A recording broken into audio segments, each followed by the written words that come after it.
أن سيدنا وسندنا وحبيبنا وقائدنا ومولانا محمدا عبده ورسوله. أما بعد فأعوذ بالله من الشيطان الرجيم. بسم الله الرحمن الرحيم. ولا تفسدوا في الأرض بعد إصلاحها وادعوه خوفا وطمعا إن رحمة الله قريب من المحسنين. رب اشرح لي صدري ويسر لي أمري واحلل عقدة من لساني يفقهوا قولي. رب اشرح لي صدري ويسر لي أمري واحلل عقدة من لساني يفقهوا قولي. رب اشرح لي صدري ويسر لي أمري واحلل عقدة من لساني يفقهوا قولي. سبحانك لا علم لنا إلا ما علمتنا إنك أنت العليم الحكيم. اللهم صل على محمد وعلى آل محمد كما صليت وسلمت وباركت ورحمت وتحننت على إبراهيم وعلى آل إبراهيم في العالمين إنك حميد مجيد. آج 11 ظفر المظفر 1241 ہجرت نبوی صلی اللہ علیہ وسلم 11 اکتوبر 2019 عیسوی جمعہ کا انتہائی مبارک بابرکت پاکیزہ و مقدس ہے. آپ سب کے علم ہے کہ گزشتہ کئی ماہ سے ہمارا جو سلسلہ چل رہا ہے خطبات جمعہ میں وہ خلافت راشدہ، اس میں ہم نے کچھ دیر کے لیے توقف کیا تھا قربانی اور اس کے متعلقات بیان کرنے کے لیے. گزشتہ تقریباً 5 ماہ سے ہمارے یہ موضوعات چل رہے ہیں اور ہم نے ان میں بلا توقع قرآن اور حدیث کے مطابق ہمارے اساتذہ نے جو تعبیرات کی ہیں ان کے مطابق خلفاء راشدین المہدیین کی سیرت بیان کی ہے اور ان میں اہل سنت والجماعت، جس میں دیوبندی بھی شامل ہیں، بریلوی بھی شامل ہیں، اہل حدیث بھی شامل ہیں اور ان میں جماعت اسلامی بھی شامل ہے. ہم نے ان کا موقف بغیر کسی مسلک کی تعصب کے بیان کیا ہے، کیونکہ شیعہ کے ساتھ ہمارے عقائد کا اختلاف ہے، ہماری بنیادوں کا اختلاف ہے. نہ ہم ان کو صفائی دینے کے پابند ہیں اور نہ ہی ان کے موقف کے بارے میں ہم ان سے کسی قسم کا سوال کرنے کی ہمارے اوپر ذمہ داری آتی ہے. ہم چونکہ سنی ہیں، ہم نے اپنا موقف بیان کرنا ہے، اس لیے ہم نے اس موضوع کو چھیڑا ہی نہیں اور یہ غیر متعلق ترین موضوعات میں سے ہے. ہم پہلے بھی آپ کو بتا چکے ہم شیعہ کو بطور حقیقت تسلیم کرتے ہیں اور ہم ان کے پورے حقوق دینے کی ان کے ساتھ مل کر کوشش کرتے ہیں. ہم یہ نہیں چاہتے کہ کوئی بندہ اس کا عقیدہ غلط ہے یا صحیح، وہ کم از کم بنیادی حقوق سے محروم نہ رہے. لیکن اس کے ساتھ ہم نے بار یہ بھی بیان کیا ہے، ہمیں یہ بھی بالکل گوارا نہیں ہے کہ جو مسلمات ہیں خصوصاً صحابہ کرام رضوان اللہ تعالی علیہم اجمعین اور پھر اسی طرح خلفاء راشدین المہدیین، آپ صلی اللہ علیہ وسلم کے ازواج مطہرات، ان کے بارے میں امت کا 1400 سال سے بڑا ہی دیانت والا، بڑا ہی ادب والا، بڑا ہی احترام والا موقف ہے. کوئی اٹھ کر اسے چھیڑنے کی کوشش کرے اور اسے متاثر کرنے کی کوشش کرے.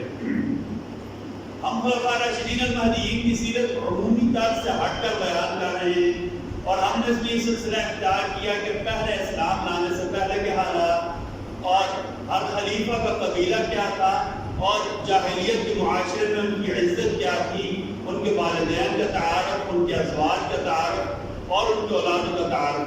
پھر اسلام لانے کے بعد شریعت میں ان کا مقام کیا تھا، پھر جب خلافت انہیں ملی تو خلافت کا نظام انہوں نے کیسے چلایا. اس کے لیے ہم نے بنیادی محکموں کا چناؤ کیا ہے کہ بازاروں کی اصلاح کیسے کی ہے، مالیات کا شعبہ کیسے قائم کیا ہے، پولیسنگ کیسی تھی اور اس میں جو ہے نا ہمارے کورٹس کا سسٹم تھا وہ کیسا تھا، یعنی کچہری اور عدالت کا نظام خلفائے راشدین نے کیسے تھا. ظاہر 40 سال تک حکومت رہی خلفائے راشدین، 40 ہجری تک رہے. اب یہ ایک مکمل نظام کے بغیر نہیں چل سکتا تھا. ہم یہ بھی مانتے ہیں کہ خلیفہ امام مسجد تھے، لیکن ظاہر خلیفہ نے بازار بھی مینٹین کر لیتے، اس خلیفہ نے نظام عدل بھی چلایا تھا. ہم یہ بھی کہتے ہیں کہ 22 لاکھ مربع کلومیٹر پر سیدنا عمر فاروق کی حکومت تھی اور تقریباً 35 لاکھ یا اس سے زیادہ یا بعد لے کے 44 لاکھ مربع کلومیٹر پر سیدنا عثمان غنی رضی اللہ عنہ کی حکومت تھی. اب آپ اندازہ کریں کہ 44 لاکھ مربع کلومیٹر بغیر کسی منظم یا مضبوط نظام کے حکومت سے نہیں چل سکتی. اور اس میں ہم یہ بھی کہنا تھا فتوحات بھی کرنی تھی. سیدنا عثمان کے زمانہ میں بات لکھا ہے کہ سیدنا عمر کے زمانہ میں، لیکن جو ہماری تاریخ میں لکھا ہے سیدنا عثمان کے زمانے میں مسلمان پشاور تک آ گئے تھے. اور آپ پشاور جائیں، نوشہر ساکن ایک لیفٹ سائڈ پر جو ہے نا اصحاب بابا ذکر پر جو سنان بن سلمہ رضی اللہ عنہ صحابی تھے، مشہور ہے کہ ان کی قبر ہے. اس طرح والے کلات میں صحابہ کرام کی قبریں ہیں. اب ظاہر جب ایک فوجی مہم چلائی جاتی ہے باقاعدہ اس کے لیے ہمیں تخطیط کرنی پڑتی ہے، پلاننگ کرنی پڑتی ہے.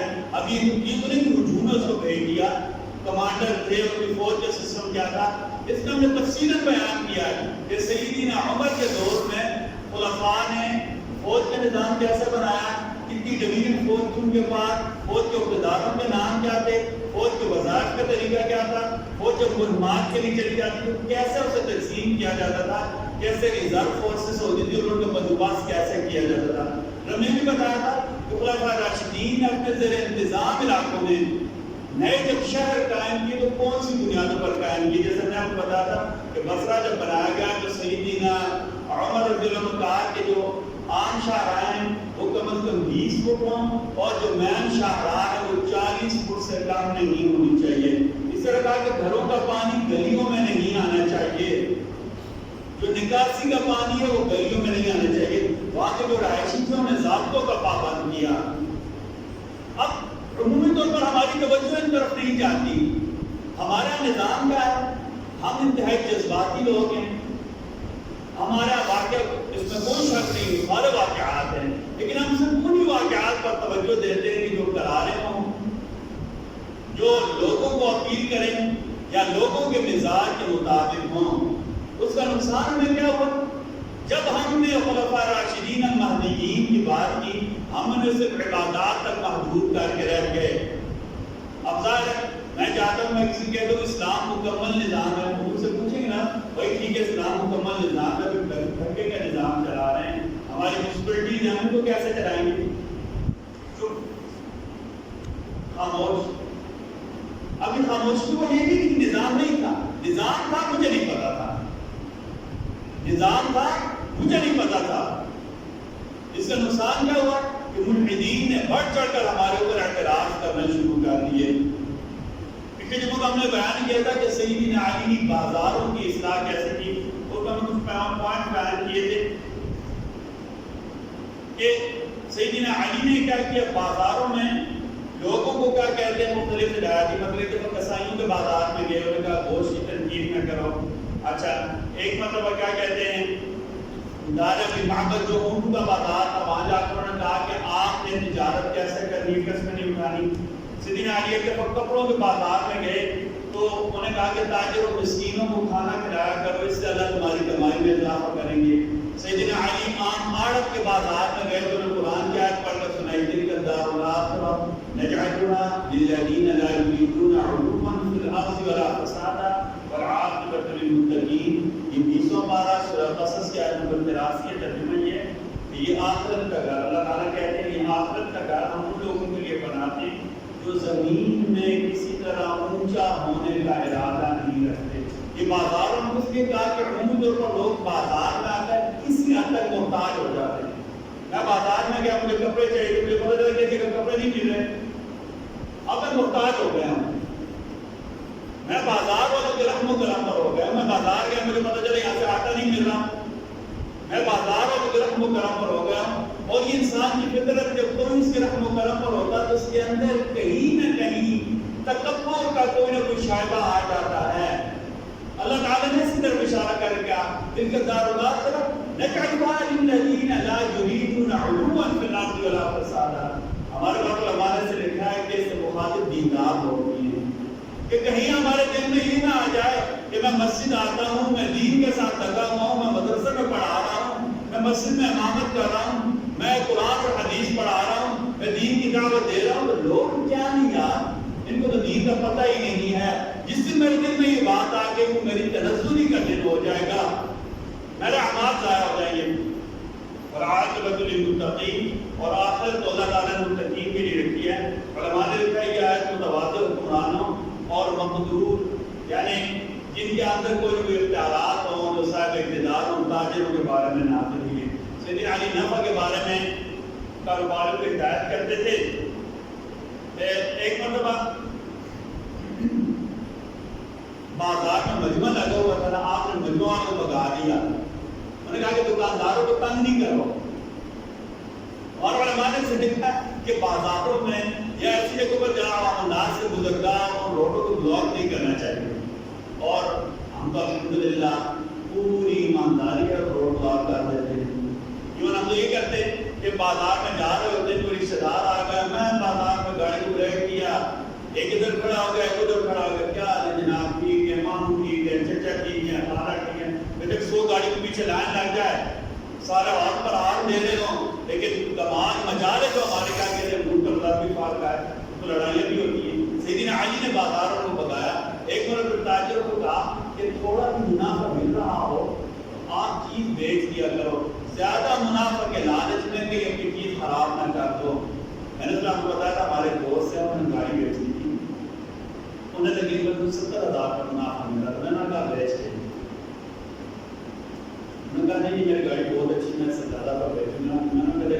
میں تمہیں بھی تیاری کر رہا تھا. میں نے سیدنا علی کہتے تھے کہ زیادہ منافع کے لالچ میں کہیں آپ اپنے اصل مال سے محروم نہ ہو جائیں. آس پڑے چلے گئے.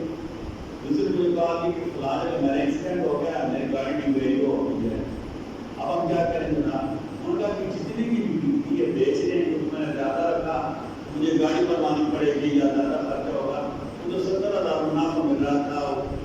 قدر ہوا ماشاء اللہ تقدیر کا فیصلہ انسان کو بدل گیا. 70,000 منافع کے بجائے ان کو مطلب 70,000 نقصان یا اپنے گاڑی.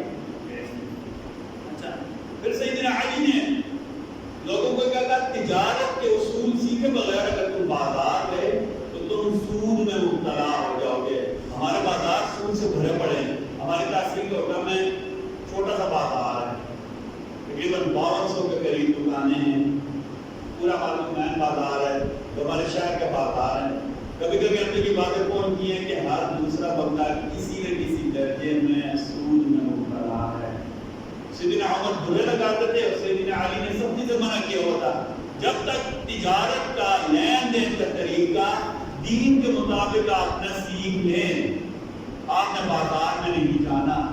تو سود میں مبتلا ہو گئے, ساری معیشت تباہ ہو جائے گی, دین بھی گیا, دنیا بھی گئی, بے برکتی بھی آ جائے گی. اور سیدنا علی جہاں کی بازار میں غلط کام دیکھتے نا اس کو روکتے تھے. یہاں یاد رکھیں جہاں امر بالمعروف ہے, نیکی کا حکم ہے, نہی عن المنکر کی ہے. ہم جب سے امر بالمعروف کی طرف لگے رہیں گے نا, یہ امر بالمعروف ہمارا علماء کا پرہیز کے درجہ میں ہے.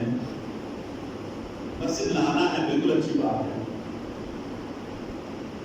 ہم اسے کہتے ہیں بھائی چوری نہ کرو, یہ بھی اچھی بات ہے, یہ نہیں عن المنکر میں آ گئی. لیکن اگر ہم سے لوگوں کو یہ کیا نماز پڑھنی ہے بہت اچھی بات ہے, کوئی شک نہیں, لیکن اگر لوگوں کو نکیر ہمیں کی برائیوں سے نہ روکا تو ہمارے لیے امر بالمعروف آدھا ہوگا اور آدھا کام کبھی بھی فائدہ نہیں دیتا.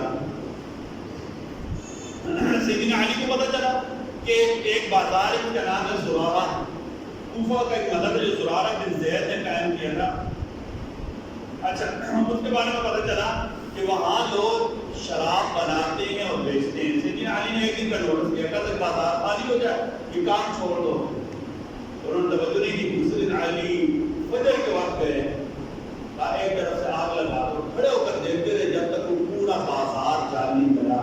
کہا جہاں شراب بیچی جائے اس بازار نظام کو قائم رہنے کا حق ہی حاصل نہیں ہے.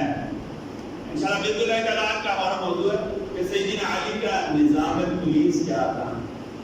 آپ کو جو پولیسنگ سسٹم تھا وہ کیسا تھا؟ اس میں ضمن ہم سے بہت زیادہ سوالات ہوئے ہیں. ہم نے جو غزوہ ہند کے بارے میں مختصراً آپ کو بتانا ہے. یہ جو پولیس کا محکمہ تھا یہ تھا لیکن یہ غیر منظم شکل میں تھا. اس کی ہمیں مثالیں ہماری تاریخی کتابوں میں لکھی ہوئی ہیں. یہ ہمیں اس کی مثالیں جاہلیت کے دور میں بھی رہتی ہیں کہ امن کے نظام مینٹین کرنے کے لیے جیسے ہمارے یہاں ٹریگری سسٹم میں پیرا سسٹم ایسے پیرا سسٹم ہوتے تھے. لیکن اچھا وہ کیا کرتے تھے؟ مجرموں کو پکڑ لاتے اس کے مطابق کوئی ہلکی پھلکی سزا دے کر فیصلہ کر دیتے. لیکن پولیس کا باقاعدہ نظام نہ ہونے کی وجہ سے نقصان کیا ہو رہا تھا؟ ہر بندہ کو مختار تھا سزا دینے میں. کبھی کبھی یہ ہوتا تھا چھوٹا کام بڑی سزا مل جاتی. جس کو سزا ملتی وہ اپنے قبیلے کو مار لیتا جس پر بڑی بڑی جنگیں شروع ہو جاتی تھی. یاد رکھیں میں نے آپ کو پہلے بتا دیا تھا جب تک ہم منظم طور پر کام نہیں کریں گے ہجوم کی صورت میں کام کریں گے تو کوئی کام بھی فائدہ مند نہیں ہوگا بلکہ الٹا نقصان کا باعث ہونا شروع ہو جائے گا. سیدنا عمر فاروق رضی اللہ عنہ وارضہ نے باقاعدہ محکمہ پولیس قائم کیا. سیدنا عثمان کے دور میں بڑی ترقی ہوئی. سیدنا علی رضی اللہ عنہ نے اس کے قواعد اور ضوابط باقاعدہ مرتب کیے کہ ہمارا جو پولیس کا نظام ہوگا جو ہماری لا انفورسمنٹ ایجنسی ہوگی یا ہماری لا انفورسمنٹ جو کیا کہتے ہیں اتھارٹی ہوگی قانون نافذ کرنے والا جو ہمارا ادارہ ہوگا اس کے لیے یہ اصول ہیں یہ ضوابط ہیں. اچھا اس میں سب سے پہلے سیدنا علی نے 5 موٹے ضابطے مقرر کیے. آگے اس کے بعلاج یا اس کی ذیلی شکیں بہت زیادہ ہیں لیکن جو موٹے ضابطے تھے جو اصل اصول تھے جو بنیاد تھی وہ 5 چیزیں. سب سے پہلے امن و امان کا قیام اور مقدمات کی تفتیش پولیس نے کرنی ہے. امن و امان کا قیام اور مقدمات کی تفتیش پولیس نے کرنی ہے. اچھا پھر کو سماجی رویوں کی طرف لایا گیا. کہا گیا کہ پولیس کا کام ہے محتاجوں کی مدد کرنا. پولیس کا کام ہے محتاجوں کی مدد کرنا. نمبر 3 راستے کے متعلق رہنمائی کرنا. راستوں کے متعلق رہنمائی کرنا. جو صحرات کے قافلے جاتے تھے یا کوئی نیا بندہ آ جاتا اس راستے کا نہ پتہ ہوتا وہ اس زمانے کی پولیس کے پاس جاتا رہنمائی کرتی. یہاں سے ایک اور بات ہمارا نا عمومی رویہ تنقیدی ہے تعمیری احکام ہے. بدقسمتی سے ممبر سے لے کر نا جو ریڈی لگانا وہ بھی تنقیدی ہے. اور اس کی پتہ اصل وجہ کیا؟ ہم سب اپنے دائرہ کار سے نکلے ہوئے ہیں. میں یہ چاہتا ہوں میں یہاں بیٹھے بیٹھائے کیسے چھڑی گھماؤں نا سارے کام میرے ہاتھ میں ہو جائے. اتنی چھڑی گھماؤں کا نظام ٹھیک ہو جائے اس لیے چھڑی گھماؤں کے یہ میرے ہاتھ میں سارے نظام ہو جائیں. میں ایک مثال دیتا ہوں. اس 2 بندوں کا تنازع ہونا ٹھیک ہے چھوڑے تنازع سیاح کر جو اتھارٹی جس کے حق کا ہوگی وہ تو ان کی تعریف کرے گا. کیوں؟ اس کے حق میں آ رہا ہے. اگر یہ اتھارٹی تھوڑا سا اس کے خلاف ہوگی تو فوراً اس کی ساری برائیاں یاد آ جائیں گی. کیونکہ ہم مولوی لوگ ہیں مسجد میں بیٹھتے ہیں پورا دن نہیں گزرتے ہیں ٹھیک ہے. تو آپ کو بھی تجربہ کر کے دیکھیے گا بلکہ آپ کو کبھی کبھی ہوتا ہے تجربہ ہوتا ہے وہ چیزیں ہمارے ساتھ بیتی ہوتی ہیں لیکن ہمیں اندازہ نہیں ہوتا. ہم نے اس نظر سے نہیں دیکھا ہوتا. پولیس کا کام کرتا ہے راستوں کے متعلق رہنمائی کرنا. کبھی کبھی ہمیں اپنے حقوق کا پتہ نہیں ہوتا. کبھی کبھی ہمیں اپنے حقوق کا پتہ نہیں ہوتا جس کی وجہ سے ہمارے اندر منفی رویہ آ جاتا ہے. حالانکہ مجھے اپنے حق کا پتہ ہوگا دوسرے کو بھی اندازہ ہو جائے گا اسے اپنے حق کا پتہ ہے وہ میری مدد کرے گا. کم از کم اگر 100% نہیں کرتا کسی نہ کسی حد تک میرے ساتھ تعاون لازم کرے گا. میں آپ کو مثال دیتا ہوں. ہم کویت سے سفر کے لیے جا رہے تھے. ہم نے جانا تھا وایا سعودیہ ہم نے بحرین جانا تھا. ہم جب کویت کے بارڈر کے پاس پہنچے تو سعودیہ اور کویت کے درمیان ایک کیا کہتے ہیں مشرقی جو بارڈر ہے مغرب کی طرف. ہم جب سعودیہ اور کویت کے مغرب کے بارڈر پر پہنچے وہاں جگہ کا نام ہے السالمی. وہ صحرا میں کم از کم 150 کلومیٹر ہے. ہم سالمی کے جگہ پہنچے, وہاں ہماری گاڑی کا ٹائر براسٹ ہو گیا, گاڑی کا ٹائر پھٹ گیا. ہم نے فوراً وہاں سے نمبر ملایا, وہاں 112 نمبر ہے, 112. ہم نے ملایا, السلام علیکم. وعلیکم السلام ورحمۃ اللہ, آپ کو کیا ہیلپ چاہیے؟ ہم نے بتایا روڈ پر کا آپ کو ایمبولینس چاہیے یا آپ کی متعلق شکایت ہے, فوراً ٹائر نمبر. تو ہم نے نمبر ملا دیا فوراً کہ جناب ہماری گاڑی نمبر اتنے ہیں, ہم جو ہے نا اتنے کلومیٹر پر, ہم جو ہے 169 کلومیٹر پر کھڑے ہیں. جو تقاضا ہے یہاں سے روڈ علاقہ ہوتے ہیں اس سے 100 میٹر پیچھے کھڑے ہیں, ہماری گاڑی کا ٹائر براسٹ ہو گیا. تو انہوں نے پوچھا کہ سلام, اللہ تعالیٰ خیر کرے, سلامات, آپ ٹھیک ہیں؟ اللہ کہا ہم ٹھیک ہیں. اچھا انہوں نے کہا آپ کو گاڑی کے بتا لیتے ہیں, ہم کیا چاہیے. ٹھیک 3 یا 4 منٹ بعد میرے نمبر پر کال ہے, السلام علیکم, آپ کون سی جگہ ہیں؟ ہماری جو ہے نا گاڑی ہے کرنے کے لیے آ رہی ہے, آپ کو ایشو کیا ہے؟ ہماری گاڑی کا ٹائر براسٹ ہو گیا, ہمارے پاس فالتو ٹائر نہیں, اس کا ٹیم اس میں بھی ہوا کام ہے. وہ فوراً اپنے ساتھ کام لایا, حتیٰ کہ انہوں نے مجھے کون سی گاڑی ہے, گاڑی کا ماڈل بنا وہ ٹائر بھی لے کر آ گیا. کیونکہ اگر آپ کہیں تو ہم بھی آپ کو چینج کر کے دے سکتے ہیں, بنا کے براسٹ ٹائر رکھ لیں, آگے جائیں گے تو آپ کو سعودیہ کے بارڈر میں ان ہونے کے بعد ایک شہر آئے گا, اس کا نام ہے ریکڑی, وہاں سے آپ کو پہلے جو اسٹیشن وہاں سے آپ کو گاڑیوں کے ٹائر مل جائیں گے. اب مجھے اپنے حق کا پتہ تھا, میں بولا, میری مدد ہوئی. لیکن ایک بار پہلے موٹر وے پر سفر کر رہے تھے, ہم نے ایئرپورٹ جانا تھا, تو جہاں سے ہم ڈاکٹری سے موٹر وے کی جو کیا کہتے ہیں سروس روڈ ہے یا امدادی روڈ, اس سے ہم جب چڑھے تو ہمیں بھی اندازہ نہیں ہو رہا تھا کہ ہم نے ایئرپورٹ کے لیے کون سی روڈ اختیار کرنی ہے. ہمارے موٹر پولیس کی گاڑی آئی, میں نے روکا, میں نے کہا مجھے بتائیں کہ ہم کس طرف سے جائیں تو آسانی ہوئی ہے اس طرف سے. انہوں نے ہمیں باقاعدہ گائیڈ کیا, نمبر لیا مجھ سے. ٹھیک دوسرے دن مجھے ایک میسج آیا کہ جناب آپ کا نام فلان ہے, فلان دن اتنے بجے آپ نے موٹر پولیس سے مدد مانگی تھی, انہوں نے آپ کی رہنمائی کی تھی. اگر آپ ان کے رہنما شدہ راستے پر سفر کر کے اچھے طریقے سے روڈ پر پہنچ گئے تھے اپنے منزل پر, تو آپ motor and high way police کے کوٹ پر حوالے کر آپ ہمیں میسج کر دیں. اگر آپ کو لگا کہ ہم نے آپ کو صحیح طریقے سے گائیڈ نہیں کیا, آپ دو پر ہمیں میسج کریں, ہم آپ کے ساتھ مشورہ کر کے اپنی سروس کو صحیح کرنے کی کوشش کریں گے. اب میری بات سمجھیں, عمومی طور پر ہمارا رویہ کیا بدلا, ان سے کون پوچھے چھوڑے کہ میں نے اپنا حق استعمال کیا, مجھے فائدہ ہوا.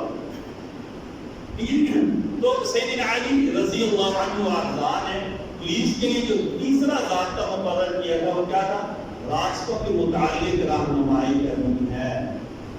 نمبر 4, کوئی مسکین مل جائے جس کا کوئی آسرا نہ ہو, اسے کھانا کھلانا ہے, اسے کھانا کھلانا ہے. نمبر 5, شکایت کنندگان کے ساتھ نرمی کا مظاہرہ کرنا ہے جب تک ان کی شکایت غلط یا ان پر الزام ثابت نہ ہو جائے. ایک بندے نے غلط شکایت لگائی, وہ تو مجرم ہے, لیکن جب تک یہ ثابت نہیں ہو جاتا اس کی شکایت غلط ہے, ہم نے معمول کے مطابق اس سے زیادہ رویہ رکھنا ہے. سیدنا علی نے جو پولیس کے لیے افسران مقرر کیے تھے, میں ان کے نام آپ کو بتا دیتا ہوں. ضابط الشرطہ, پولیس آفیسر, یہ بہت سارے تھے. ان میں سے میں جو بڑے تھے, جو آئی جی آپ کہتے ہیں, انسپکٹر جنرل ٹائپ جو پولیس والے تھے, یا اس زمانے کی پولیس کے انچارج سیدنا علی کے دور میں, ان کو میں نام آپ کو بتاتا ہوں. سب سے پہلے تھے ابو الحجاج اسدی, یہ سیدنا علی کے دور میں سب سے پہلے آئی جی پولیس مقرر ہوئے, پوری پولیس کے انچارج تھے. دوسرے تھے حضرت سعد بن عبادہ, بڑے صاحب کے بیٹے تھے قیس بن سعد بن عبادہ. یہ مدینہ منورہ مکہ مکرمہ یہاں کے جو انتظام کرنے والی پولیس تھی, یہ اس کے آئی جی تھی یا اس کے افسر تھے. تیسرے تھے معقل بن قیس الریاحی. معقل بن قیس الریاحی یہ کوفہ اور بصرہ اور یہ جو علاقہ تھا اس کے جو ہے نا پولیس کے انچارج تھے. جو مالک بن قبیر الیربوعی, مالک بن خبیب الجربوعی، یہ فلسطین شام وغیرہ کا جو علاقہ تھا، یہ اس کے سیدنا علی کے زمانے میں پولیس کے انچارج تھے، یا کبیر کے ڈی آئی جی کہہ رہے ہیں، کچھ بھی کہہ رہے ہیں، ٹھیک ہے جی۔ اچھا جو ہوتے تھے اسما بن نباتہ المشاجعی، یہ سیدنا علی کے زمانہ میں مباح ہے، جو خفیہ پولیس ہوتی ہے نا، یہ اس کے انچارج تھے۔ اسما بن نباتہ المشاجعی، یہ مباح ہے، کیونکہ جو آئی ٹی کہہ رہے ہیں یا کیا کہتے ہیں، اس کے ساتھ جو انٹیلیجنس ایجنسی ہوتی ہے ان کے چارج سے۔ اور ایک سعید بن ساریہ الخزاعی، یہ بھی سیدنا علی کے زمانے میں پولیس کے آئی ٹی کے یا پولیس کے بڑے افسران میں شمار ہوتا تھا۔ اچھا اب سیدنا علی نے ایک اور طریقہ اختیار کیا۔ کچھ لوگ ایسا ہوتے جو مجرم ہوتے ہیں، ان کے ساتھ اور رویہ ہونا چاہیے۔ کچھ ابھی نوخیز مجرم بننے کے درجہ میں ہوتے ہیں، جیسا ہمارا جب بھی فیس بک آئی ہے، ٹھیک ہے جی، تو ہمارا ہر بندہ اپنے آپ کو ہیرو سمجھنا شروع ہو۔ ویسے جو ٹین ایج ہوتی ہے نا، 13 سے لے کر 19 تک، اس میں تو ہر بندہ ہر لڑکا اپنے آپ کو ویسے بھی ہیرو سمجھتا ہے۔ ویسے اماں بھی بری لگتی ہے، ابا بھی برا لگتا ہے، ٹیچر بھی برا لگتا ہے، ہر وہ بندہ جو اس کی اصلاح کی کوشش کرتا ہے، کیونکہ روز کی عمر ہوتی ہے، تیزی سے نوجوانی آتی ہے، اس نوجوانی میں بندے کو ہر ایک بندہ برا لگتا ہے۔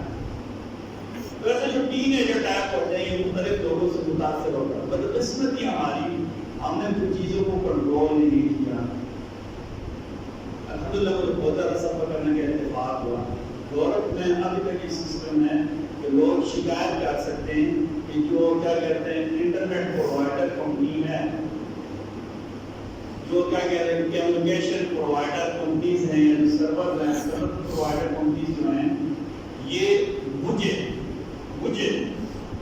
میں کیا کہتے ہیں یوزر ہوں، میں کیا کہتے ہیں سروسز یوز کر رہا ہوں، میں کہ کنزیومر ہوں، صارف ہوں، تو میرا جو نمبر ہے یا میری جو ڈیوائس ہے جس کے اوپر انٹرنیٹ سروسز چل رہی ہیں، اتنے سے اتنے وقت تک یہ مجھے نہیں دی۔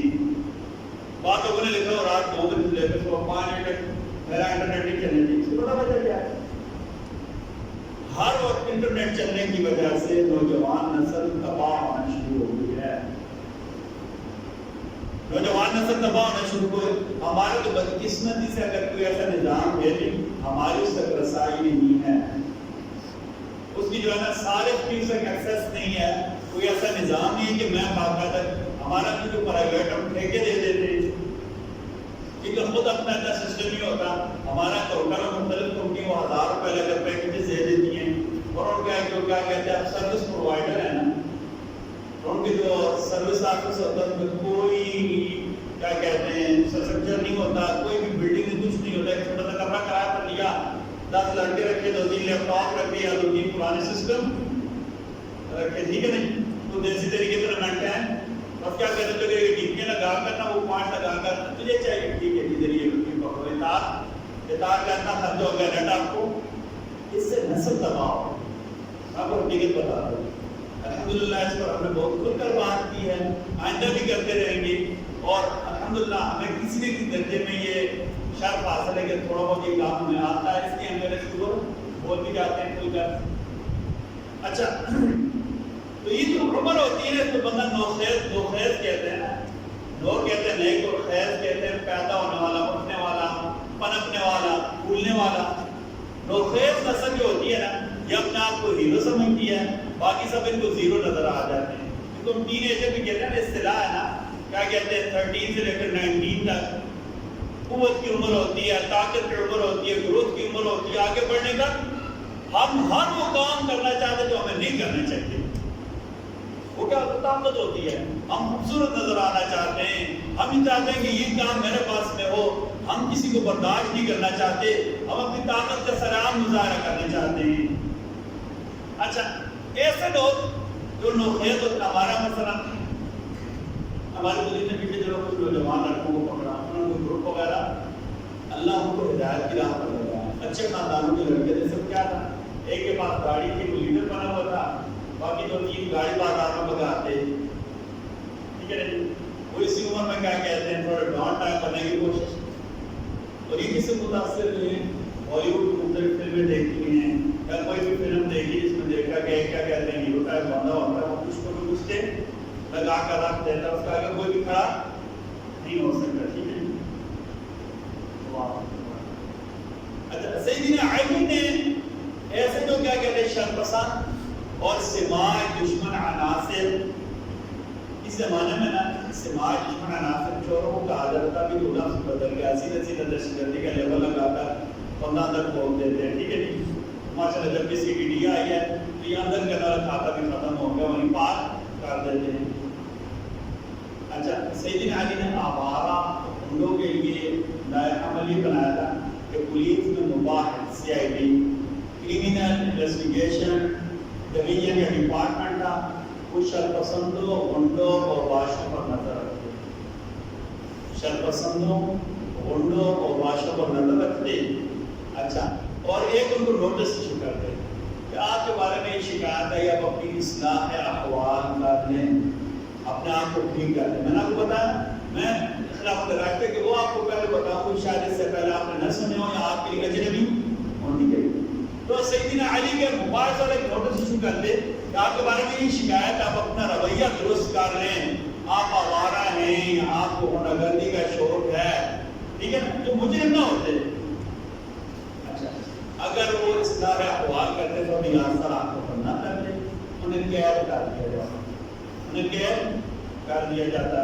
اچھا اگر امیر ہوتے سیدنا علی کہتے ہیں کہ ماں باپ سے پیسے رونے نہیں پوچھا کرتا، جان مال وقت چاہے مولوی ہو چاہے غیر مولوی ہو سب کچھ پیارا ہوتا ہے. ٹھیک ہے.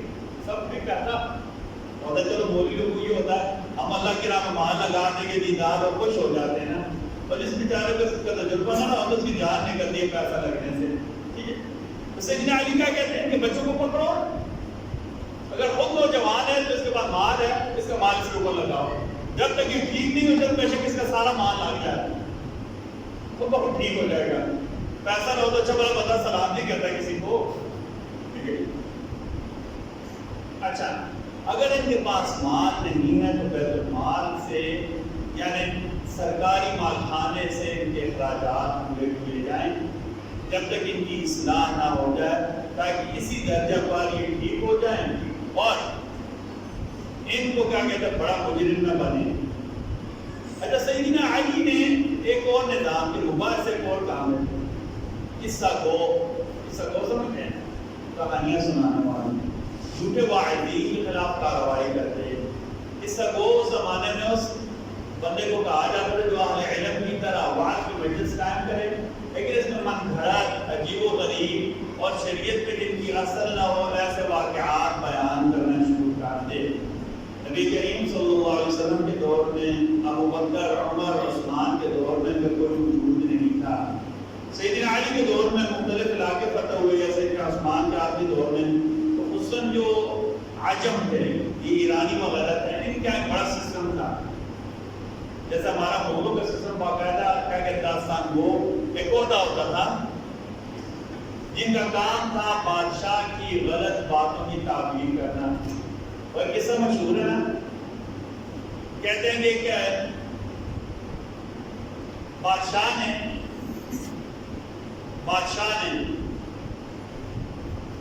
شکار کیا. شکار کے دوران بادشاہ کے دل میں یہ بات آئی کہ بادشاہ سلامت نے ہرن کو جو تیر مارا ہے اس کی ٹانگ میں لگا پھر اس کی آنکھ میں گھس گیا.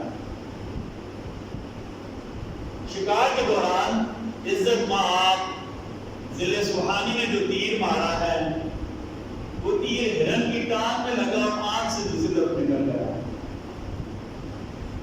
آپ سب وزیروں نے ہینڈ اپ کر دی، اس کو کیسے ثابت کریں گے کہ ہرن کی ٹانگ میں تیر لگا اور آنکھ سے نکل کر پار ہو گیا. پھر بادشاہ نے حکم دے گا، بادشاہ ہوتے ہیں، ہم کہتے ہیں بادشاہ ہوتے ہیں. عادت دیا بادشاہ سلامت سونے کے لیے چلے گئے، پیچھے سب کو وقتہ پڑ گیا. تو نے کسی کو بتا بھائی جو محلے میں ایک داستان کو صاحب ان سے رابطہ کرے، ان سے رابطہ کرا کو معاملہ حل کرتے ہیں. انہوں نے کہا بھائی ہم وزیر لوگ ہیں، پڑھے لکھے لوگ ہیں، ساری اسٹیبلشمنٹ جمع ہے، سارا بیوروکریسی جمع ہے، ڈی گروپ جمع ہے، سروسز گروپ جمع ہے، لیکن ان سے مسئلہ نہیں حل ہو رہا. انہوں نے کہا جناب آپ اس سے رابطہ کریں, اس کا کام ہی یہ ہے, داستان گو کا کام ہی انشاءاللہ آپ کو ثابت کر دے گا کہ بادشاہ نے ٹانگ میں تیر مارا, وہ آنکھ سے نکل گیا. یہ انہوں نے کہا آپ کیسے کرو, اب انہیں جان کے لانا پڑے گا وزیر کو, کیسے ثابت کریں گے؟ داستان گو کہ بھائی صبح جب دربار لگے گا نا میں ثابت کر دوں گا نا, اعتماد رکھا میرے اوپر. آپ کو تو ویسے بھی کام نہیں ہو رہا نا, ساری ذمہ داری میرے اوپر آ جائے گی. صبح بادشاہ سلامت آئیں وہ کیسے ہوا, تو داستان گو آگے گیا, وہ جو آداب شاہ کو بجا آیا. انہوں نے کہا کہ ذل سبحانی نے جس وقت ہرن کو تیر مارا, ہرن اپنی ٹانگ سے آنکھ ایسے بچا رہی تھی, ادھر لگا رہا سے لگا ہے ادھر سے نکل گیا. ٹھیک ہے اچھا, تو سیدنا علی نے ایسے داستان گو جھوٹ پر مبالغہ, میں نے علی صلی اللہ تطلونی مبالغہ نہ کرو, میری تعریف میں مبالغہ نہ کرو. کما اطرت النصارى ابن مریم, کہ جیسے عیسائیوں نے سیدنا علی کی تعریف, سیدنا عیسیٰ کی تعریف میں مبالغہ کر کے انہیں نعوذ باللہ اللہ کے برابر کر دیا. میں نے صلی اللہ علیہ وسلم مبالغہ آرائی سے منع کیا ہے. اس سے بندے کی حقیقت چھپ جاتی ہے اور نہ خوفوں کی دنیا میں جانے والا ہو جاتا ہے. سیدنا علی نے ایسے واعظوں کو سختی سے منع کر دیا. ہمارے بڑوں میں سے حضرت مولانا اشرف تھانوی صاحب رحمۃ اللہ تعالی, جام کا توسل ہوتا ہے, جام کی جمعوں تو باقاعدہ کوئی جگاتی بھی رہے تھے کہ آپ نے وعظ کے لیے کسی پیشہ ور کو نہیں بلانا. کسی پیشہ ور کو, ایک مطلب آپ کانپور گئے, جگر مراد آبادی کے شاعر, جگر مراد آبادی, وہ پہلوں کے بارے میں آتے کہ شاعر والے سارے کام ہوں گے.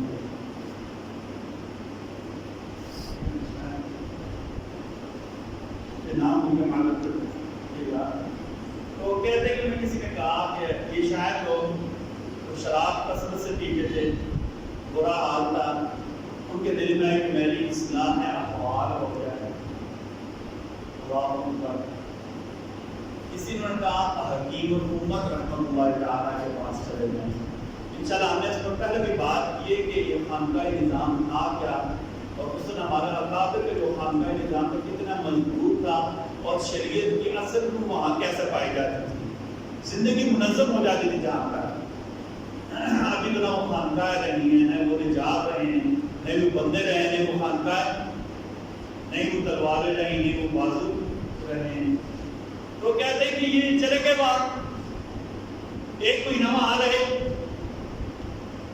تھوڑا بہت دین کا رنگ چڑھا, تھوڑی تھوڑی داڑھی آئی.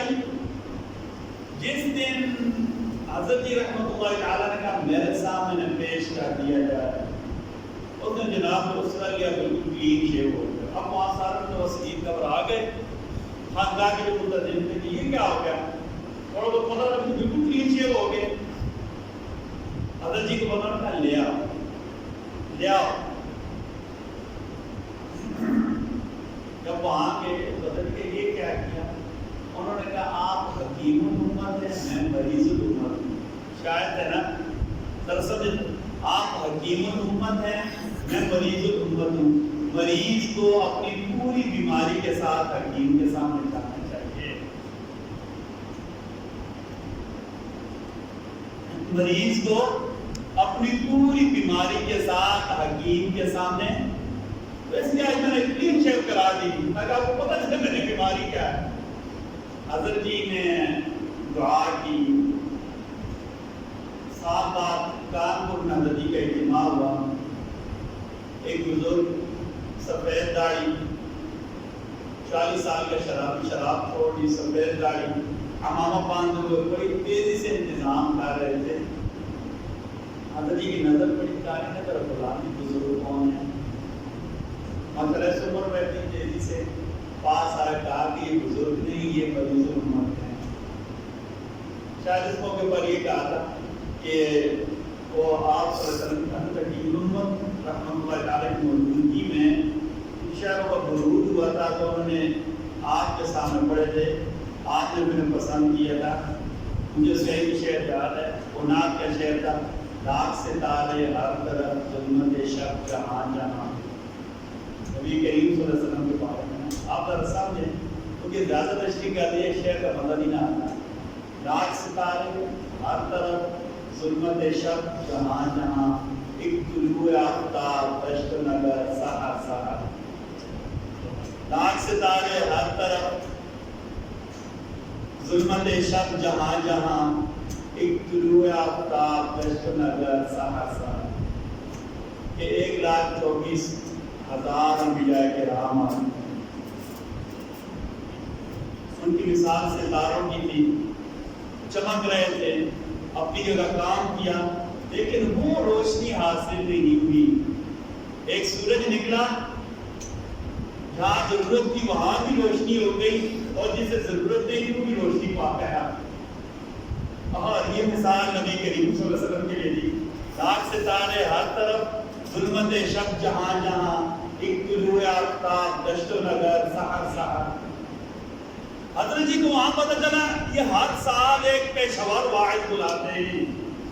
حضرت جی نے دوران بیان کہا آئندہ کانپور میں آپ نے کسی پیشور واعظ کو نہیں بلانا.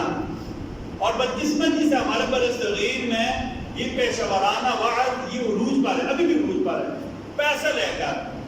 ابھی تو ہم نے اور ترقی کی ہے، ابھی نعمان آتا ہے ماشاءاللہ، پہلے تو کیا کہتے ہیں 25 رنگ کے کپڑے پہنے ہوئے ہوتے ہیں. اب یقین مانے شریعت کے مطابق اس کا چہرہ بھی نہیں ہوتا. دیکھیں میری بات سنیں، جیسے قرآن مجید پڑھنا عبادت ہے، ایسا نعت کہنا بھی عبادت ہے. ہونا پتہ کیا چاہیے؟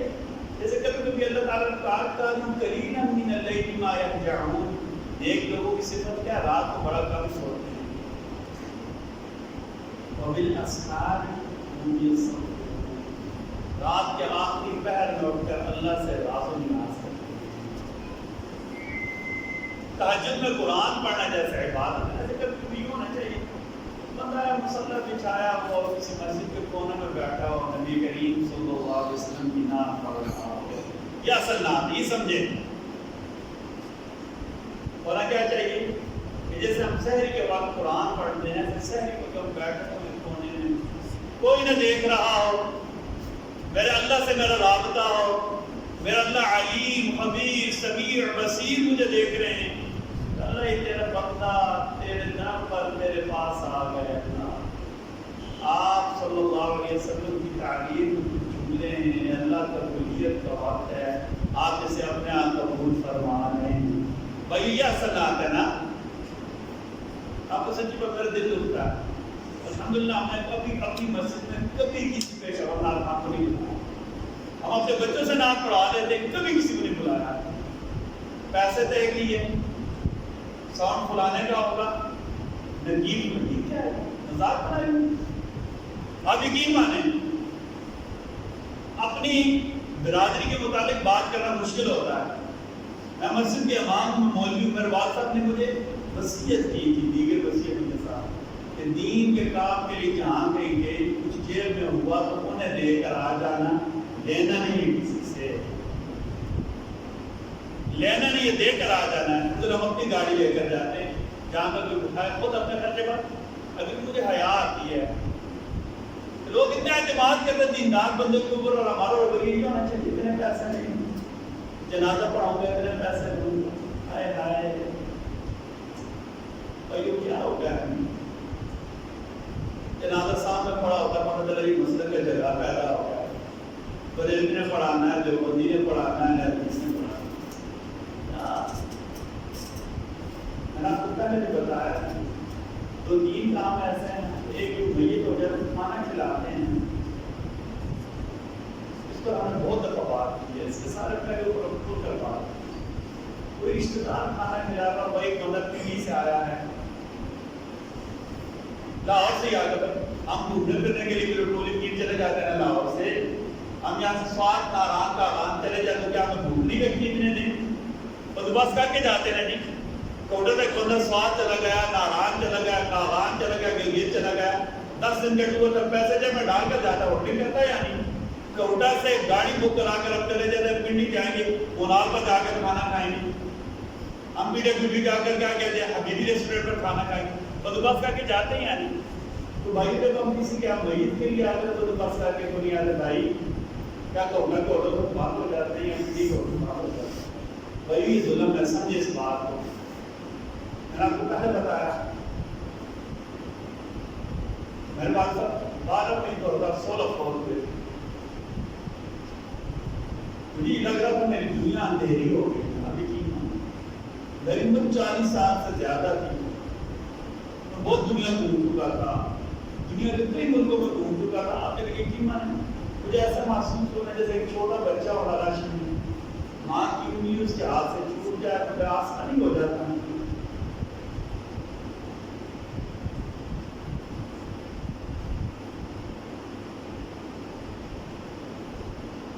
مجھے اب یقین میں ایسا لگا یقین تھا ہمارے بات میں فوت ہو گئے تقدیر پر ہمارا ایمان ہے اب یقین مجھ سے برداشت نہیں ہونا میں کسی بھی جنازے کے لیے کھڑا ہوں مجھے وہ بہت یاد آ جاتا ہے میں والدہ میں کہا میرے جنازہ مہینہ سے کسی نے پڑھانا بس یہ میں کسی بھی جنازے پر کھڑا ہوں مجھے یاد آ جاتا ہے مجھے برداشت نہیں ہوتا میں سوچ رہا جب کل میرے والد صاحب دنیا سے چلے گئے تو مجھے دکھ لگا تھا آپ یقیناً آج میں ان کے ورثہ میں ایسا ہی ہو گیا اب آپ ذرا اندازہ کریں بھائی بندے کی والدہ فوت ہو گئی ہے والد فوت ہو گیا بھائی فوت ہو گیا بچہ فوت ہو گیا جیسے جنازہ نکلے تو میں نے کہا روٹی گھال کر دینا چاولوں کو دینا یار اس کے دل پر کیا چوریاں چلتی ہوگی خود سوچے چھوڑے گا میری بات کو خود ایمانداری سے ٹھنڈے دلوں میں مال صاحب جا کر سمجھے بھائی کہ دیکھو بھی کھڑ کھڑ لگی ہوئی ہے بچے سے دیکھے اتر رہی ہیں اب بھی ان کے گھر سے تو میت کے غسل کا پانی بھی خوش نہیں ہوا تھا بھائی ہو میت کی جو ہم غسل دیتے وہ اسمیل میں بھی ختم نہیں ہوتی اور اب آوازیں دینے شروع ہو جاتے بوٹی نہیں ہے چاول نہیں ہے ڈونگل تازہ کر دے گا بھائی اس روش کو ختم کریں بالکل ختم کریں تو ہماری بات کری تھی کہ سگو واحد سے یہ جو پیشوارت کے بالکل بائیکاٹ کیا کریں جہاں تک ٹاور منع کر دیا کریں منع کر دیا کریں اپنے جو گاؤں کے مولوی صاحب میں بے شک تو صرف میٹرک پاس ہونا ان سے پاس کرا دیا کریں ہاں چسکا لگا رہا ہے چسکے کا کوئی حال کوئی نہیں ہے اپنے گاؤں کے مولوی صاحب سے باز کرا لیا کریں بیٹھ کر کسی دیندار بندے کو بلا کر 4 باتیں 10 منٹ بات سن لیا کریں اللہ اس کی رسول کی بات اب یقین مانو سے جتنی اصلاح ہوگی نا ہم لاکھ روپے لگا لیں گے یا اپنی دکانداری چمکا کر چلے جائیں گے بالکل کا لڑا کر چلے جائیں گے سیدنا علی نے کس کو واحدوں کو منع کر دیا تھا اچھا پھر سیدنا علی نے قیدیوں کے جیل خانہ جات بنایا قیدیوں کے لیے جیل خانے بنائے سیدنا علی نے 2 قسم کی جیل بنائی ان کا معمولی جرم ہوتا تھا ان کے لیے جو جیل بنائی اس کا نام رکھا نافع کیا نام رکھا نافع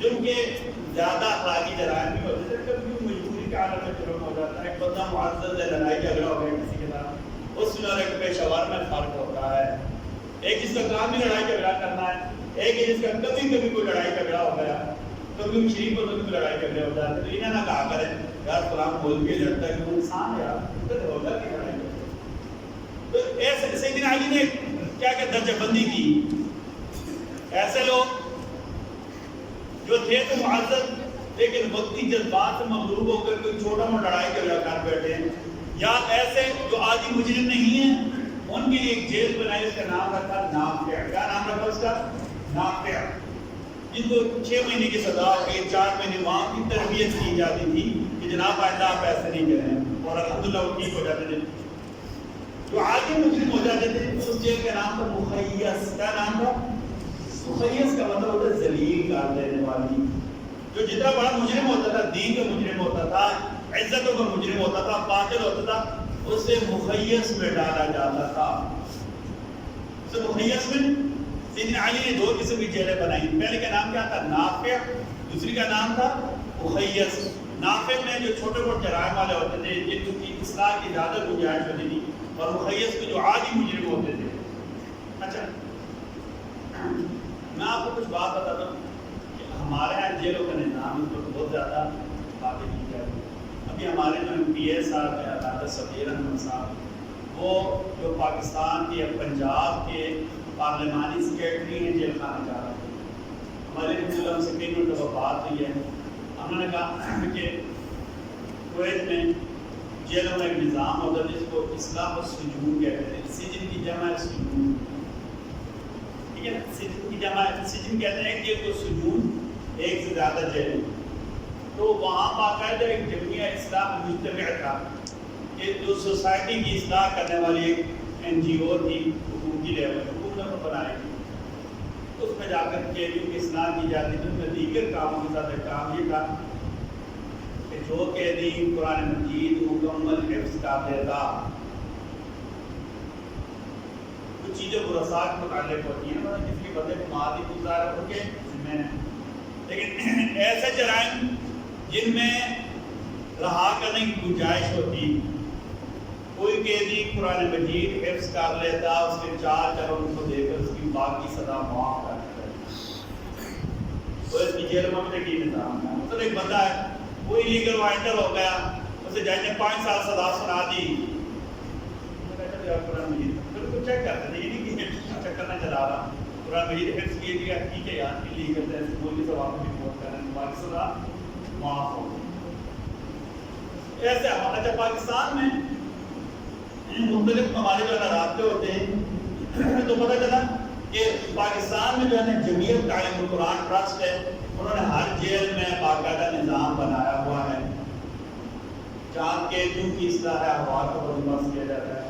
اسی طرح جماعت اسلامی کا خدمت فاؤنڈیشن ہے، وہ کراچی جیل میں جو سینٹرل جیل کراچی ہے، وہاں انہوں نے ابھی اس سال 256 قیدیوں کو کمپیوٹر سکھایا ہے تاکہ پڑھے لکھے لوگ یہاں سے جائیں تو اپنا باعزت کام کر سکیں۔ جناب کو چاہنے کی ایک بات بتاؤں، ایک دفعہ کیا کہتے ہیں سعودیہ قطر کویت کے درمیان ایک معاہدہ چلا کہ انہوں نے ایک سرکل بنانا تھا، مین گریڈ بنانا تھا، خدا نخواستہ کسی ملک میں بجلی کا کوئی کیا کہتے ہیں شٹ ڈاؤن ہو جائے کسی وجہ سے، تو وہ کیا کہتے ہیں دوسرا ملک سے بجلی پرووائڈ کر دے گا، دوسرا ملک سے بجلی مہیا کر دے گا، ٹھیک ہے۔ تو اس میں جو کھدائی کرنے والے تھے وہ چائنیز تھے۔ ایک مرتبہ گورنمنٹ ہماری ڈیوٹی لگائی کہ آپ کی چائنا کے مقابلے رہنے چاہیے، ان کو دین کی تبلیغ کر رہے ہیں، تو ہمارا چائنا والے ہم چاہنے کی زبان سیکھ لے، سیکھ لے کر یار دین کی دعوت۔ جب ہماری وہاں بات ہوئی تو فورمین سے لے کر نیچے تک کتنی کھدائی ہوئی، پتہ چلے سارے قیدی نہیں۔ انہوں نے کہا حکومت کا ہمارے پلے پڑے ہوئے ہیں کہ ہمارے پلے خلیج کے ملکوں میں اٹھے کے لیتے ہیں، قیدیوں کو لے آتے ہیں، جناب آپ یہ اتنا کریں نا آپ کو پیسے بھی ملیں گے۔ کویت میں ان کو 200-300 فلس پر میٹر دیتے تھے، وہاں کے 300 فلس پر میٹر انہیں یہ آپ کے پیسے گولڈ کے بعد جمع ہوں گے نا، کرام میں خدائی اچھی کی آپ کروائیے، یہاں سر آپ ملک میں جا کر یہ پیسہ ہم آپ کو دے دیں گے، آپ کو باعزت کام کر لینا۔ ہمارے کے لیے بھی بڑی گاڑ دیں گے، پاکستان میں نہیں ہے، پاکستان سے باہر جا کر تو انہوں نے کون ڈھونڈا پھرے گا۔ یہ لوگ اصلاح ایسے ہو سکتی ہے نا، جو دیکھیں اچھے لوگ انہیں کمپیوٹر یا کوئی کیا کہتے ہیں سکھا دے کام ہو، جب وہ مصروف ہوں گے نا شیطان ان کے دماغ سے نکل جائے گی۔ سیدنا علی نے ایک اور کام کیا، آپ کا طریقہ تفتیش ہم بیان کریں کہ سیدنا علی کا نظام پولیس کیسا تھا، آپ کا پولیسنگ سسٹم کیسا تھا۔ سیدنا علی نے جو ہے نا تفتیش کے لیے جو عقلی ذرائع تھے وہ بھی اور جو جدید ذرائع کو بھی اختیار کرتے۔ سیدنا علی کے پاس ایک کیس آ گیا، میں نے آپ کو اسوا بن نبات المشاجعی اسی آئی ڈی کے انچارج تھے، یہ کیس لگا سر یہ کیس نہیں حل ہو رہا، کیا معاملہ ہے؟ یہ ایک نوجوان ہے، یہ شکایت کر رہا کہ میرے والد بڑے کاروباری تھے، وہ دینار سونے کے سکے لے کر 3 بندوں کے ساتھ بصرہ گئے، واپسی پر یہ تینوں تو آ گئے، میرے والد نہیں آئے ہیں۔ انہوں نے بتایا کہ جناب راستے میں مار رہے تھے، راستے میں ڈاکہ پڑ گیا، تو کیا کہتے ہیں آپ کے والد کو انہوں نے قتل کر دیا، پیسے لوٹ کر بھاگ گئے ڈاکو، لیکن میرا دل مطمئن نہیں ہو رہا کہ ان کو کچھ بھی نہیں ہوا۔ سیدنا علی نے تینوں کو بلایا، پتہ کیا کہ تینوں کو بلایا اور کیا کہتے ہیں تینوں کو پابند کر دیا، ہر بندے کے ساتھ 2 پولیس والے لگائے اور کہا کہ ان تینوں کو گھر کے ایک کمرے میں رکھنا ہے، پھر کھانا دینا ہے وہ بھی پولیس کے ذریعے ہوگا، یہ تینوں کسی کے ساتھ رابطہ نہ کر سکیں، یہ تینوں کسی کے ساتھ رابطہ نہ کر سکیں۔ 3 دن بعد ان میں سے ایک کو بلایا، مدعی کو بلایا، مدعی کو پیچھے بٹھا دیا، اپنے ساتھ اپنے دیوان یعنی لیڈر کو بٹھایا، کاغذ کو لکھ رہا تھا، اور 4 بندے بٹھائے صحابہ کرام۔ کون سے دن گئے تھے؟ فلاں دن گئے تھے۔ اچھا وہاں کتنے دن پہنچے؟ فلاں جگہ۔ کون سی جگہ ڈکیتی؟ فلاں جگہ ڈکیتی۔ کتنے ڈاکو تھے؟ کتنے ڈاکو تھے؟ گھوڑوں پر تھے، ان کے اوپر تو پیدل تھے، یہ تھے، تلوار ماری ہے، خنجر مارا ہے۔ اچھا وہ پتہ فوت ہو گیا، اس کو دفن کیا؟ جی دفن کیا۔ جنازہ میں کتنے بندے شامل تھے؟ کتنے بندے شامل تھے؟ اچھا جنازہ قبر کون سی جگہ بنائی؟ فلاں جگہ۔ بڑی باقاعدہ ہماری تاریخی کتابوں میں لکھا ہے، امور المحکمہ والقضایا کتاب میں ہم کورس میں پڑھتے ہوتے تھے، تو ہمارے کورس میں باقاعدہ وہاں پہ لکھا ہوا ہے۔ وہ اس کی مجھے یاد ہے کہ امتحان میں بھی یاد ہے، میں نے مینو آن اٹھا کر لکھ دیا تھا۔ امتحان کی چیزیں اکثر نہیں پوچھتے، امتحان بھی نہیں پوچھتے بندے کو، ٹھیک ہے جی۔ جب 16 سال پہلے میں لکھا تک الحمدللہ مجھے یاد ہے، ٹھیک ہے۔ اچھا سیدنا علی پوچھا دفن کتنے بندوں نے کیا؟ اچھا یہ ٹھیک ہے، آپ پھر کیسا میتھ سے آئے؟ وہاں جو قاضیوں کو تو بتایا کہ ہمیں بتایا تھا، ٹھیک ہے۔ جب بات ختم ہو گئی سیدنا اللہ اکبر، اس بندے کا رنگ اڑ گیا، اس بندے کا رنگ اڑ گیا، وہ تو منتیں کرنی شروع کر دی، کوئی منت نہیں چاہیا بھیج اور کہا اسی طرح پولیس کے ساتھ رکھنی ہے، کوئی بندے کسی کے ساتھ ہی نہیں ملے، دوسرے کو بلا فری سوالات، کب گئے تھے، کون سی جگہ گئے تھے، واپس آئے، کتنا مال تھا، کتنے ڈاکو تھے، کیسے آئے، تلوار لگی، خنجر لگا، جنازہ کس نے پڑھایا، دفن کیسے کیا، واپسی تم کتنے دنوں بعد ہوئی، مال کا کیا بندوبست کیا، تجارت کس کس کے ساتھ کی تھی، اتنے سوالوں کے جواب جب کاتب دیوان جو وہ لکھ رہا تھا، لیڈر لکھ رہا تھا، ہمارا بھی لیڈر بیان لکھتا ہے۔ جب اس کی بات ہو گئی اللہ اکبر، ایسے ایسے دیکھ رہا اللہ اکبر، دیکھو تیکھی نظروں سے دیکھا، اب کیا کہتے ہیں چور چور ہوتا ہے، وہ گھبرا گیا کہ جا، اور پھر 2 پولیس والے کسی طرح ملے نہیں، اگلے دن تیسرے کو بھی بلا لیا، یہ سوالات کر آخر میں تینوں کو بلایا، کہا صحیح سے بتاؤ، تینوں کا بیان زمین آسمان کا فرق ہے۔ انہوں نے مان لیا، انہوں نے کہا سر نہیں ہم تو گئے ہی نہیں تھے، ہم نے یہ منصوبہ بنایا تھا کہ اس کو تجارت کے حساب دے کر جاتا ہے، اس کا مال پڑا ہے، ہم نکلے تو ہم جو نہیں کوفہ سے باہر نکلے، ہم نے اس کو قتل کر کے فلاں جگہ پھینک دیا ہے۔ اب اس دن عقل کے کتنا قریب ہے، مجرم آپس میں نہیں ملیں گے، تفتیش میں آسانی ہوگی اور طریقہ کار کا پابند کیا جائے۔ انشاءاللہ باذن اللہ تعالیٰ زندگی رہی تو اگلے جمعہ کا ہمارا موضوع ہوگا سیدنا علی کا نظام قضاء۔ آپ کی جو عدلیہ تھی نا، جو آپ کا کیا کہتے ہیں جوڈیشل سسٹم تھا، وہ کیسا تھا، عدلیہ کا نظام، آپ کے قاضی کے تقرر کا کیا طریقہ تھا، کون کون سے شہر میں آپ کے کون سے قاضی تھے، ٹھیک ہے جی، اور ان کا نظام کا اب آج کی بات مجھ سے بہت زیادہ سوال ہو کہ آج کل ہمارے یہاں کشمیر کے حالات کی وجہ سے ہم بار بار سن رہے ہیں غزوہ ہند، غزوہ ہند، یہ آنے والے جو حالات ہوتے ہیں ان کے متعلق انبیاء پیشن گوئی بات کو کہتے ہیں، پیشن آئندہ آنے والے حالات، ٹھیک ہے نا، جو ابھی زمانہ اس کے بارے میں انبیاء کرام کی ساری پیشن گوئیاں سچی ہوتی نہیں، ہم سب کا اعتقاد اور یقین اور ایمان ہے، انبیاء کرام علیہ الصلوۃ والسلام کی ہر بات سچی ہوتی ہے۔ میرے نبی صلی اللہ علیہ وسلم نے بھی آئندہ زمانوں کے متعلق پیشن گوئیاں فرمائی، بہت ساری علماء کرام وقتاً فوقتاً بیان کرتے ہیں، ان میں ایک پیشن گوئی ہند کے جہاد کے متعلق ہے۔ ہند سے مراد پورا ہی ہمارا علاقہ، پورا ہمارا یہ علاقہ، ٹھیک ہے نا جی۔ مسلمان کا ویژن بڑا ہوتا ہے، مسلمان ساری دنیا کی سوچتا ہے، مسلمان صرف اپنے بارے میں یاد رکھے، ٹھیک ہے نا۔ اسلام کی بنیاد کیا؟ سب کے بارے میں سوچنا، خیر اور بھلائی سوچنا۔ یہ جہاد خیر اور بھلائی کا ایک بہت بڑا ذریعہ ہے، فتنے ختم کرنے کا ایک بہت بڑا ذریعہ ہے۔ جہاد سے ہمیشہ خیر ہوتی ہے، اللہ کے دشمنوں سے قتال میں ہمیشہ شر ختم ہوتا ہے اور بھلائیاں پھیلتی ہیں۔ میرے نبی صلی اللہ علیہ وسلم نے ہند کے جہاد کے متعلق پیشن گوئی فرمائی، اس کے متعلق 4 احادیث ہیں جسے ہمارے محدثین نے صحیح کہا ہے۔ پہلی حدیث سیدنا ابو ہریرہ رضی اللہ عنہ روایت فرماتے ہیں کہ میرے خلیل صلی اللہ علیہ وسلم نے فرمایا اس امت میں سندھ اور ہند کی طرف لشکروں کی روانگی ہوگی. سندھ اور ہند کے متعلق علامہ اقبال نے کہا تھا چیز و عالم ہمارا ہندوستان ہمارا ہے بھائی سارا ٹھیک ہے حقیقت میں بھی ہمارے انگریزوں نے ہم سے چھینا تھا مغل مسلمان ہیں بھائی ہو تو ہمارا چھین کر دوسروں کو دے دیا پھر بھی ہم ان کو منہ گاہ کر مار جائے گا انگریزوں نے بات ہے بھائی چھین نہیں پتا ہو کتنا بڑا ظلم کر کے گئے بھائی کو. ٹھیک ہے میرے نبی صلی اللہ علیہ وسلم نے فرمایا اس امت میں سندھ اور ہند کی طرف لشکر روانہ ہوگا. ابو ہریرہ کہتے ہیں اگر مجھے ان میں شرکت کا موقع ملا شہید ہو گیا تو بڑا رتبہ, اگر غازی ہو گیا تو میں آزاد ابو ہریرہ ہوں گا.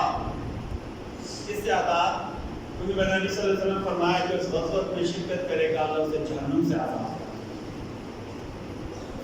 نبی کریم صلی اللہ علیہ وسلم اچھا دوسری ابو ہریرہ فرماتے ہیں نبی کریم صلی اللہ علیہ وسلم نے تمہارا ایک گروہ ضرور ہندوستان میں جہاد کرے گا, اللہ نے فتح عطا فرمائیں گے, وہ وہاں کے بادشاہ کو زنجیروں میں باندھ کر لے آئیں گے. نبی کریم صلی اللہ علیہ وسلم کے آزاد کردہ غلام ہیں, ان کا نام ہے صوبان رضی اللہ عنہ وارضا. فرماتے ہیں کہ میرا نبی صلی اللہ علیہ وسلم فرمایا میری امت کے دو گروہ جہنم سے آزاد ہوں گے, میری امت کے دو گروہ جہنم سے آزاد ہوں گے, ایک جو ہندوستان میں جہاد کرے گا, ایک جو ہندوستان میں, اور دوسرا جو عیسیٰ ابن مریم کی مدد کرے گا. اس طرح بہتر ہے کہ کہ جمعہ باقی تفصیلات کو بتاؤں لیکن ایک آسان بات سمجھیں جو غزوہ ہند ہے نا اس سے ہماری پرائیویٹ جہادی تنظیمیں مراد ہیں. یہ میرا پانی کر دیا پرائیویٹ جہادی تنظیمیں مراد ہے. یہ پراکسی وار کے یہ تنظیمیں بناتے ہیں نا یہ مجھے نقصان دیتی ہیں آپ کو نقصان دی سمجھیں. جہاد کے لیے ہماری آرمی ہے نا 1 ملین ہماری آرمی ہے بھائی, جہاد وہ کریں گے نا. ایمان تقوی جہاد ان کا موٹو ہے, ایمان تقوی جہاد میں ان کا موٹو وہ جہاد کریں گے. کسی پرائیویٹ تنظیم کی گنجائش نہیں ہے. ہاں ہم سب مجاہد ہیں, ہماری فوج آگے ہونا آپ اللہ پر یقین کریں سب سے پہلے ہم یہاں سے جائیں گے, لیکن ہم اس ظلم کے بھی خلاف ہیں. پرائیویٹ لوگوں کے بچوں کو بھیج دینا اللہ معاف کرے وہاں جا کر شہید ہو گئے تو ٹھیک ہے, اور نہ آ کر یہاں کو 4 شیڈیول لگا دینا. پہلے مجاہد بنائے بعد میں ان کو کیا مجرم بنا دے. انشاءاللہ باذن اللہ غزوہ ہند کے متعلق ہم بات